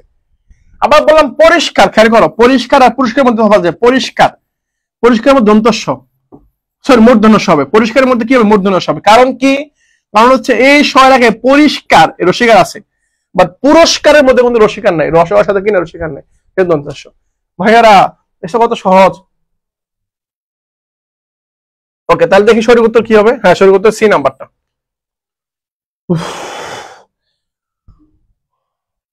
সঠিক উত্তর পাইছো ভাই, সি নাম্বারটা। ওকে, এরপর আসি, দেখো ইতি শব্দের সমার্থক শব্দ কোনটা? ইতি শব্দের সমার্থক শব্দ কোনটা? শেষ। ইতি তোমার দেখবা ছোটবেলা আমি দেখতাম, বাংলা সিনেমার কথা প্রচুর মনে পড়ে, আগে দেখতাম, আগে স্কুল কলেজে না গিয়ে বাংলা সিনেমা মান্নার ছবি বলো, উটার ছবি বলো, মানে গ্রামগঞ্জের মধ্যে যখন যাইতাম, স্কুলে যেতাম তখন একটা বাসা টিভি ছিল, মানে দোকান টিভি ছিল, স্কুলে না গিয়ে টিভি দেখতাম, বুঝছো? টিভি দেখতাম, মানে টিভি দেখতাম, আর ওখানে কি মান্নার গান লাগাইতো, ওখানে ডিপজলের গান লাগাই, ডিপজল ডায়লগ লাগতো, সাইফ খানের ও প্রিয় গান লাগাইতো। হ্যাঁ, পরে হচ্ছে এগুলো শুনতাম, এগুলো শুনে শুনে আবার চলে আসতাম, বলতাম ক্লাস করে চলে আসছি, ক্লাস করে চলে আসছি, বলো আজকে একটু দেরি হলো কেন? কইতাম যে আমার আজকে একটা এক্সট্রা ক্লাস বেশি করাইছি, বুঝছো? এক্সট্রা ক্লাস বেশি করাইছি। হ্যাঁ, এরকম ছিলাম আর কি। তো ওখান থেকে তো এই যে দেখে শিখতাম। তো এই যে দেখো ইতি বাংলা সিনেমায়, মনে করো বাংলা সিনেমার মধ্যে সাকিব খান অপু বিশ্বাসকে চিঠি দিছে। হ্যাঁ, অপু বিশ্বাস অনেক বড় লোক, চিঠি লেখছে ইতি তোমার ভালোবাসা, ইতি তোমার ভালোবাসা, মানে ইতি মানে শেষ, শেষে তোমার কি ভালোবাসা, ইতি ইতি ইতি মানে শেষ, ইতি মানে হচ্ছে কি? ইতি মানে শেষ। ওকে ভাইয়া, ঠিক আছে, ঠিক আছে, ওকে ওকে, শেষ, হ্যাঁ শেষ, ইতি মানে হচ্ছে শেষ, ইতি শেষ, ইতি ইতি শেষ। খাঁটি বাংলা উপসর্গ কয়টি? খাঁটি বাংলা উপসর্গ কয়টা? খাঁটি বাংলা মানে তো মানে জাস্ট বাংলা, কয়টা ভাইয়া? খাঁটি বাংলা উপসর্গ কয়টা? হ্যাঁ, উত্তর বলে ফেলছে, এক্সট্রা ক্লাস ছিল, বুঝছো? এক্সট্রা ক্লাস থাকে বা এটা বলে, হ্যাঁ উত্তর কি হবে? এটা খাঁটি বাংলা উপসর্গ কয়টা? হ্যাঁ, খাঁটি বাংলা উপসর্গ কয়টা ভাইয়া? হ্যাঁ, সঠিক উত্তর হচ্ছে 21টা, উত্তর হচ্ছে আমার 21টা বাংলা উপসর্গ আর কি, ইতি মানে শেষ। ওকে, পরে আসি, দেখো অশ্ব, রথ, হস্তি, পদাতিক, চারটা, কয়টা? চারটা। অশ্ব, রথ, হস্তি আর পদাতিক, এই যে চারটাকে একসাথে বলো চতুরঙ্গ। কি বলা হয়? চতুরঙ্গ। অশ্ব, রথ, হস্তি, পদাতিক। অশ্ব, রথ, হস্তি, পদাতিক, এই চারটাকে একসাথে বলা হয় তোমার হচ্ছে হ্যাঁ চতুরঙ্গ। ঠিক আছে, চতুরঙ্গ। হ্যাঁ, পরে আসি, সত্যিই তো এটা আমি ভাবিনি। এই উক্তিটা কার? এই উক্তি হচ্ছে নেকলেসের। কেমনে বুঝলাম? তোমার হচ্ছে দেখবা সত্যি তো এটা আমি ভাবিনি, দেখবা নেকলেস গল্পের কাহিনীটা হচ্ছে এরকম যে গরিব কিন্তু এর লালসা লোভ প্রত্যাশা অনেক বেশি। উনি প্রত্যাশা করে ওনার একটা কি স্বর্ণের হাড়ি থাকবে, হার থাকবে, এই হার নিয়ে যত কাহিনী সমস্যা হয়ে গেছে। সেজন্য উনি একবার ভাবছিল সত্যি তো এটা আমি ভাবিনি। হ্যাঁ ছোট, এটা হচ্ছে নেকলেস গল্পের মধ্যে আছে, নেকলেসের মধ্যে আছে, বুঝছো? ওকে ওকে, এরপর আসি ভাইয়ারা দেখেন, এরপর খেয়াল করেন নেকলেস পাইলাম। অপরের স্ত্রী দেখলে যে কাতর হয় এর সমাজ শব্দ কোনটা? অপরের স্ত্রী দেখে যে কি হয়, কাতর হয়, তাকে আমরা সমাজ শব্দ কোনটা ব্যবহার করতে পারি? অপরের স্ত্রী দেখলে, যেকে মানে অপরের সৌন্দর্য দেখ, স্ত্রী মানে সৌন্দর্য, স্ত্রী মানে কি? স্ত্রী মানে হচ্ছে সৌন্দর্য, সৌন্দর্য, স্ত্রী মানে কি? সৌন্দর্য। এখন এই সৌন্দর্য দেখে যে কাতর হয় তাকে বলা হয় পরাস্ত্রী কাতর। তা কি বলে? তাকে বলা হয় পরাস্ত্রী কাতর। হ্যাঁ, তাকে বলা হয় অপরের স্ত্রী দেখে যে কাতর হয় সেটা হচ্ছে পরাস্ত্রী কাতর, মানে অন্য স্ত্রী অন্য সুন্দর দেখতে পারে না, হিংসা হয়, হ্যাঁ হিংসা হয় এরকম আর কি। এই নাম্বারটা শুরু করতে হচ্ছে এই নাম্বার। পরে দেখি কি আছে, তানি বুঝি দুলার বাপ। তানি বুঝি কি? দুলার বাপ। জমিলা এই উক্তিটি কার সম্মুখে বলেছে? হ্যাঁ তানি বুঝি যখন জমিলাকে বিয়ে করতে গেছে মজিদ, তো মজিদ জমিলা মজিদকে দেখে এটা বলছিল যে তানি বুঝি কি? দুলার বাপ। শুরু করতে হচ্ছে মজিদ। আগে বলছিল বা কার সম্পর্কে বলছিল? মজিদ সম্পর্কে বলছিল, মানে উনি মনে করছে যে উনি যাকে বিয়ে করতে আসছে, অর্থাৎ খেয়াল করো জমিলা মনে করছে, জমিলা মনে করছে কি মজিদের ছেলে তাকে বিয়ে করতে আসছে, বুঝতে পারছো? মজিদের ছেলে তাকে বিয়ে করতে আসছে, কিন্তু মজিদ বিয়ে করতে আসছে। জমিলা এত ছোট ছিল, জমিলা মনে করেছিল যে ওনার ছেলে হয়তো কি করতে আসছে? বিয়ে করতে আসছে, বাট ওনার তো ছেলেই নাই, উনি বিয়ে করতে আসছে। সেজন্য বলছে আমি বুঝি দুলার বাপ। ওকে ঠিক আছে ভাই, পরে দেখি এরপরে কি আছে দেখি। এরপরে আমার আছে কি, এরপরে টর্পেডো শব্দ অর্থ কি? টর্পেডো হচ্ছে যে ডুবোজাহাজ, সাবমেরিনের মতো। ওই ডুবোজাহাজ থেকে যেটা নিক্ষেপ করা অস্ত্র, এটা হচ্ছে আমার এই যে এটা নিক্ষেপ করা হয় অস্ত্র, ডুবোজাহাজ থেকে যেটা করা হয় সেটা হচ্ছে আমার এটা। ওকে পরে আসি দেখি, কাপুরুষ বাঙালির কাছে যুদ্ধ বন্ধ হবে না, কে বলেছেন? সেটা ক্লেটন বলেছেন, ক্লেটন।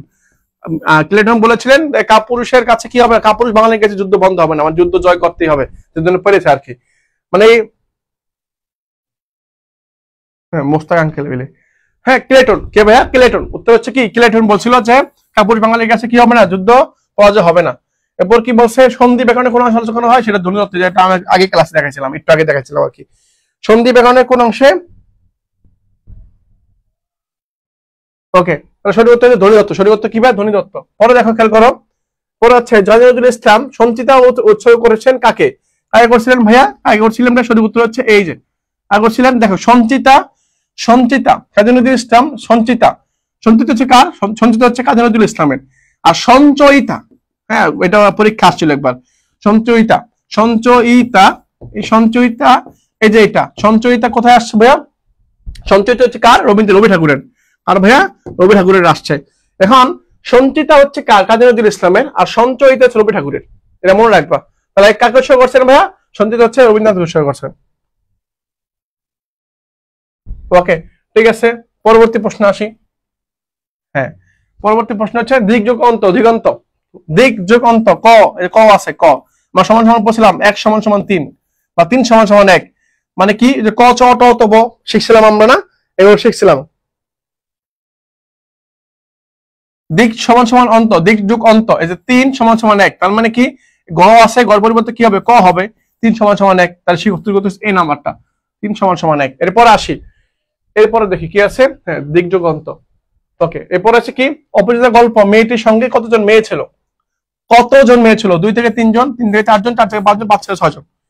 অপরাজিতা গল্পের মধ্যে মানে কতজন মেয়ে ছিল? অপরাজিতা গল্পের মধ্যে মেয়ের সংখ্যা কতজন ছিল? ভাইরা বলো যে মেয়ের সংখ্যা কতজন ছিল? হ্যাঁ অপরাজিতা গল্পের মধ্যে যে ট্রেনে উঠছে মেয়ে, বাচ্চা টাচ্চা নিয়ে উঠছে অনেকগুলা, এদের সাথে চানামুট খেলছিল আর কি, মানে ওদের সাথে মেয়ের সংখ্যা কতজন ছিল?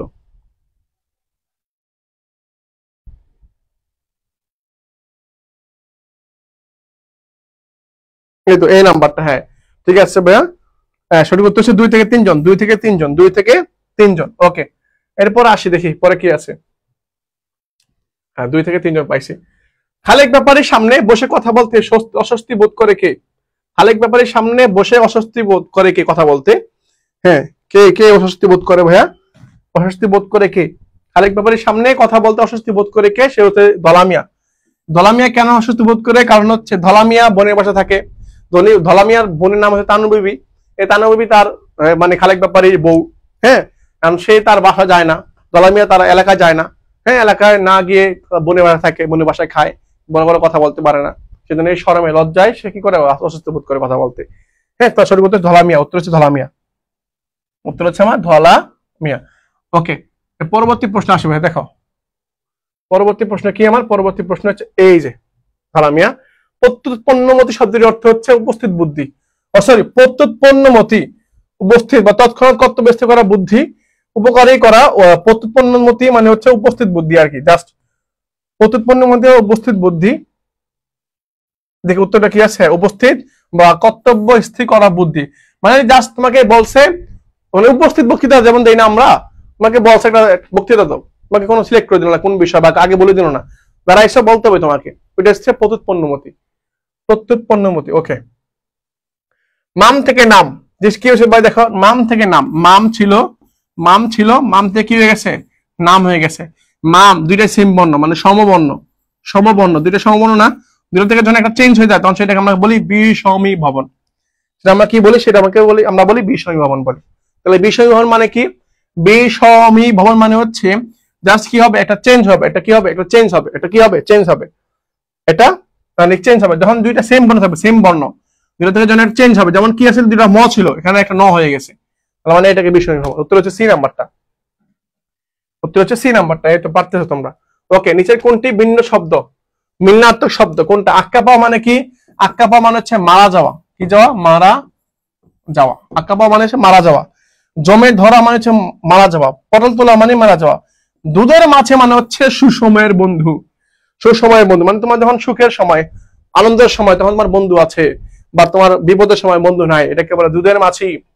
কিন্তু আক্কা পাওয়া মারা যাওয়া, ধমে ধরা মারা যাওয়া, পটল তোলা মারা যাওয়া, কিন্তু দুধের মাছি হচ্ছে ভিন্ন অর্থ। তার সঠিক উত্তর হচ্ছে ডি নাম্বারটা। সঠিক উত্তর হচ্ছে আমাকে ডি নাম্বারটা। ওকে, পরে কি নিচে কোনটি ভিন্নার্থ শব্দ দেখছি? হ্যাঁ, ব্রাহ্মলিপির রূপ নয় কোনটা? ব্রাহ্মলিপির রূপ নয় কোনটা? দেখো, বাংলা লিপি যে ভাষা থেকে আসছে, বাংলা লিপি আসছে ভারতীয় লিপি থেকে। কি লিপি থেকে আসছে? ভারতীয় লিপি থেকে আসছে, লিপি থেকে আসছে। খেয়াল করো ভাইয়া, বাংলা লিপি, লিপি মানে কি? লিপি মানে লেখার একটা অংশ আর কি। এই লিপি কোথা থেকে আসছে, অর্থাৎ বাংলা লিপি কোথেকে আসছে? বাংলা লিপি আসছে ভারতীয় লিপি থেকে আসছে। ভারতীয় লিপি হচ্ছে দুই ধরনের, একটা হচ্ছে ব্রাহ্ম লিপি, যেটা এটা হচ্ছে কি? এটা হচ্ছে ব্রাহ্ম, হ্যাঁ ব্রাহ্ম লিপি, আর হচ্ছে খরিষ্ঠ বা খরিষ্ঠ লিপি। হ্যাঁ, এই ব্রাহ্ম লিপি আর অনেকগুলো শাখা আছে, তিনটা শাখা, তিনটা। একটা হচ্ছে কি? একটা হচ্ছে সারদা, একটা হচ্ছে সারদা, একটা হচ্ছে নাগর, একটা হচ্ছে নাগর, আর একটা হচ্ছে কুটিল, একটা কি? আর হচ্ছে কুটিল, আর একটা কি? কুটিল। এখন প্রশ্ন আসতে পারে ভাই, ব্রাহ্ম লিপি মানে কি আর খরিষ্ঠ লিপি মানে কি? ব্রাহ্ম লিপি মানে কি, খরিষ্ঠ লিপি মানে কি? প্রশ্ন আসতে পারে না? আসতে পারে, তো অবশ্যই আসতে পারে। ব্রাহ্ম লিপি মানে হচ্ছে যে লেখাগুলো ডান দিক থেকে লেখা হয়, অর্থাৎ ডান দিক থেকে শুরু, বাম দিক থেকে শুরু হয়। যেটা কোন দিক থেকে শুরু হয়? বাম দিক থেকে শুরু, বাম দিক থেকে শুরু। যেমন কি? যেমন আমরা বাংলা লেখা শুরু করছি কোন দিক থেকে? বাংলাদেশ বাম দিক থেকে না, বাংলা লেখা শুরু করে এই দিক থেকে শুরু হয় না? যেমন ব্রাহ্ম লিপি কোন দিক থেকে শুরু হয়েছে? আগে বাম দিক থেকে শুরু হয়েছে। আবার হিন্দি লেখাও কি বাম দিক থেকে শুরু হয়। কিন্তু কিন্তু কিন্তু তোমার হচ্ছে আরবি লেখা যেটা আছে, আরবি, হ্যাঁ আরবি যে লেখা আছে, আরবি, উর্দু, ফার্সি, এগুলো হচ্ছে এই দিক থেকে লেখা, ডান দিক থেকে শুরু হয়। যেমন আমি বললাম আলহামদু, মনে করো আমি বললাম আলহামদুলিল্লাহ বলছি, মনে করো আলহামদুলিল্লাহ বলছি, বুঝছো? কোন দিক থেকে শুরু হয়েছে? বা ডান দিক থেকে শুরু হয়েছে। ফার্সি কোন দিক থেকে শুরু হবে? যখন ফার্সি বলছিলাম আরে আল্লাহ শামস, এরকম বললাম, হ্যাঁ ফার্সি বললাম বা উর্দু বললাম, এগুলো কোন দিক থেকে শুরু হবে? এদিক থেকে শুরু হবে। তাহলে এগুলো হচ্ছে কোন দিক? এগুলো হচ্ছে ডান দিক থেকে শুরু হয়। ডান দিক থেকে খরিষ্ঠ লিপি, বাম দিকে শুরু হয়েছে ব্রাহ্ম লিপি। এই তো গুড। তাহলে সঠিক উত্তর কোনটা? সারদা, নাগর, কুটিল। সারদা আছে, নাগর আছে, কুটিল আছে, বাট সাগর নাই। সঠিক উত্তর হচ্ছে সি নাম্বারটা। সাগর নাই, সঠিক উত্তর সি নাম্বারটা। সাগর হচ্ছে ভুল। ওকে, কোন ভাষা থেকে বাংলা ভাষা জন্ম? সে হচ্ছে বঙ্গকামরূপী। বাংলা ভাষার মা বলা হয় কি? বাংলা ভাষার মা বলা হয় কাকে? বঙ্গকামরূপীকে। বঙ্গকামরূপী বাংলা ভাষা আসছে। আর বাংলা ভাষার বোন হচ্ছে উড়িষ্যা, আর হচ্ছে অসমিয়া ভাষা। ওকে, কোন শব্দটি বানান শুদ্ধ? সেটা হচ্ছে কি? ইংরেজি বানানটা ভুল, কারণ ইংরেজি শব্দের রসিকার হয়, সুদ বানানটা রসিকার হবে, ফেব্রুয়ারি বানান দীর্ঘার হচ্ছে রসিকার হবে, এখানে ছাতি বানানটা তদ্ভব শব্দ রসিকার হবে, এই প্রতিযোগী বানানটা রাইট, কারণ দীর্ঘ ঠিক আছে, এটা ঠিক আছে, সি নাম্বারটা উত্তর, ডি নাম্বারটা সরি উত্তর হচ্ছে ডি নাম্বারটা, প্রতিযোগী বানানটা ঠিক আছে, বাট প্রতিযোগিতা হলে রসিকতা হয়ে যেত, কারণ প্রতিযোগিতা হইতো তখন কি হতো, রসিকতা হয়ে যেত আর কি। ওকে ঠিক আছে ভাইরা, বলো বুঝতে পারছো। পরে আসি, নিচে কোনটি ভিন্নার্থক শব্দ? গোফ খেজুরে, শুয়ে শুয়ে লেজ নাড়া, দুই নৌকায় পা দেওয়া, কুম্ভকর্ণে নিদ্রা।